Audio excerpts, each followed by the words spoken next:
Hello everybody and welcome to My Dad Says Audio. If you're new here, welcome. If you've been here before, welcome back. Today we're going to be talking about my absolute favourite of all my turntables, my Townshend Elite Rock mk2. It's a pretty special table. Dad, what can you tell us about the Rock? Okay, it's a bit of a unique design. Most people are a little bit confused about this. One could say the genesis of this turntable was from a gentleman called Jack Dinsdale, who was also associated, I think he was a professor at the Cranfield Institute in the UK. It's a very clever design with what one refers to as front-end damping.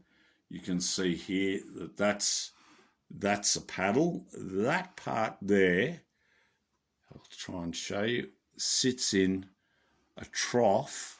You can see here there's a trough of silicon fluid. So it actually has front-end dampening on it, which is applied there, which maximises all the benefits of damping fluid. Normal damping fluid is applied either at the pivot point or just a little bit forward of the pivot point. This is quite unique in as much as it is applied there. A lot of people are a little bit put off by this. They think, oh, it's too involved. In actual fact, it's only one extra step above what you would normally do to put a record on and a record off. The trough of fluid actually swings out of the way like that.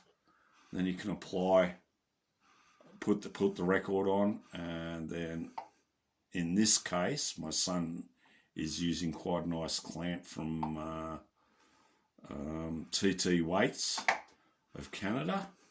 Although initially, what they used to use, or Max Townshend supplied, was a screw-on weight. You can actually see that's threaded there. You normally apply the record. Record sits in that recess there, and then you screw it down like that, and you swing that across. Then that is there. You're going to lower the arm, and that will then actually sit in the fluid, which applies front-end damping. It's quite remarkable as far as turntables go, the benefits of front-end damping, because that applies with maximum leverage. If you sort of look at it and realise, well, it's applying it actually at the action point, which is the stylus point. You get the maximum benefits at audio frequencies with this.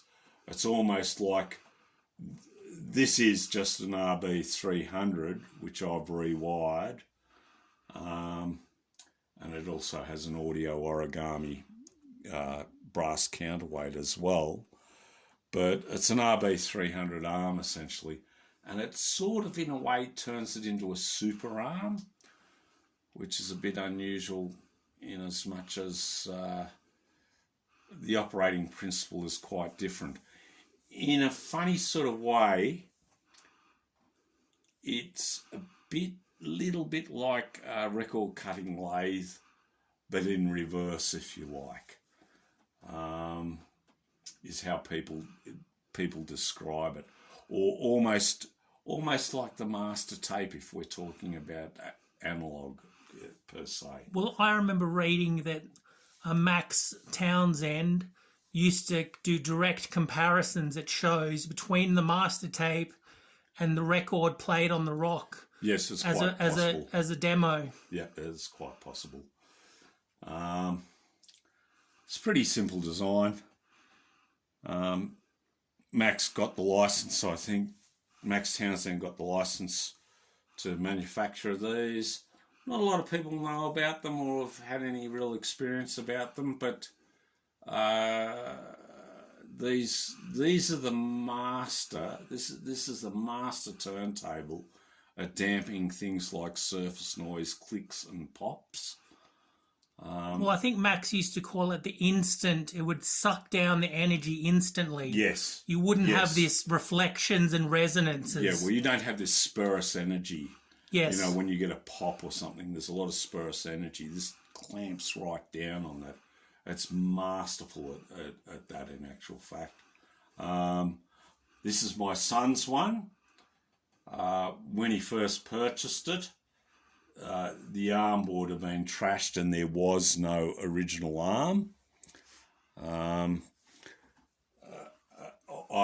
I spent quite a bit of time determining where the correct point was for the arm to be mounted, because I didn't just have to take into account the distance from the spindle to the pivot point.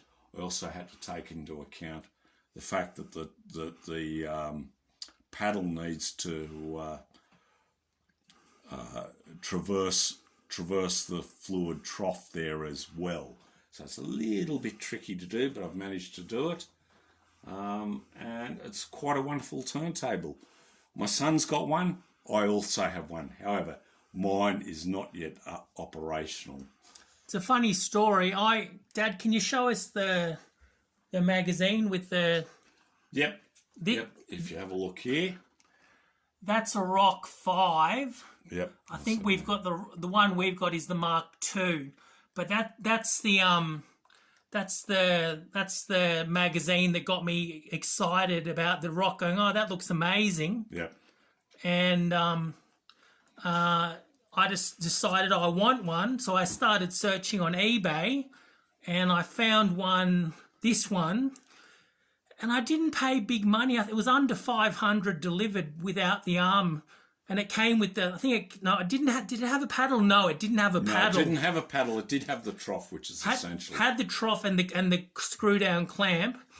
And my dad, he'd previously, years ago, he'd always wanted a Rock and admired the design.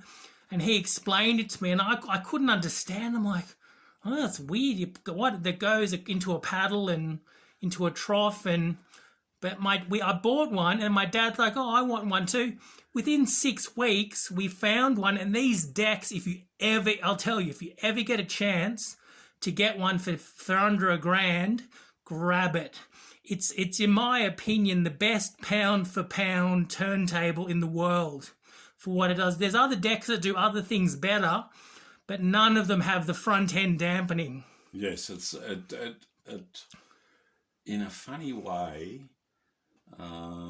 The build quality is a bit garage, is what I'd have to say. Agreed. And that's not necessarily a criticism. It's the plinth itself is like a steel shell, and then Max Townshend used to fill it with a combination of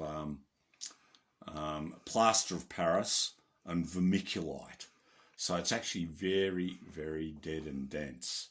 Doesn't talk much at all if you tap it. My son's got, at the moment, he's got an Empire cartridge. MC5. Which is an MC5, which is actually a Benz cartridge. Yeah, named, it was Ernst Ben's company. He bought Empire and produced turntables and cartridges under his name. But later he sold Empire, and this was his last product that he never released. So it was found years later and sold, and it's got quite a reputation. It's a low output moving coil, and it's an excellent sounding cartridge. I've got no complaints about it whatsoever. However, my son now has a hankering. He has a deck of gold, which he's just had repaired, and he's hankering to fit that into this per se. And some people say, in actual fact, this turntable was almost designed for the Decker cartridges in mind. Because the lack of suspension on the Decker? Well, a lack of vertical compliance, if you're sort of interested in that sort of stuff. But just the front end damping has so many merits. When you actually hear one of these, you realise just how successful that technique actually is. And it's worth mentioning, if you can just see, I don't know, I'll try and get it. Oh, I can't really get it, but if you can notice, the granite is actually sitting on a lightly inflated inner tube, and it's a seismic sink on the cheap. Yeah. But it does everything that the original Townshend audio seismic sink does. It just kind of floats it on a cushion of air, and it just makes the turntable sound a lot better. And it works on, you can do this on any turntable except some that are suspended. Yeah, or have suspended subchassis. It won't work. It won't work. Yeah, but if you have a solid plinth turntable that doesn't have suspension, yes, you can use this method. It works quite well. All right, everyone. That's the Townshend Elite Rock turntable. Hope you enjoyed the video. If you enjoyed it, please consider liking, commenting, and subscribing. And until next time, have a good one. See ya. Bye.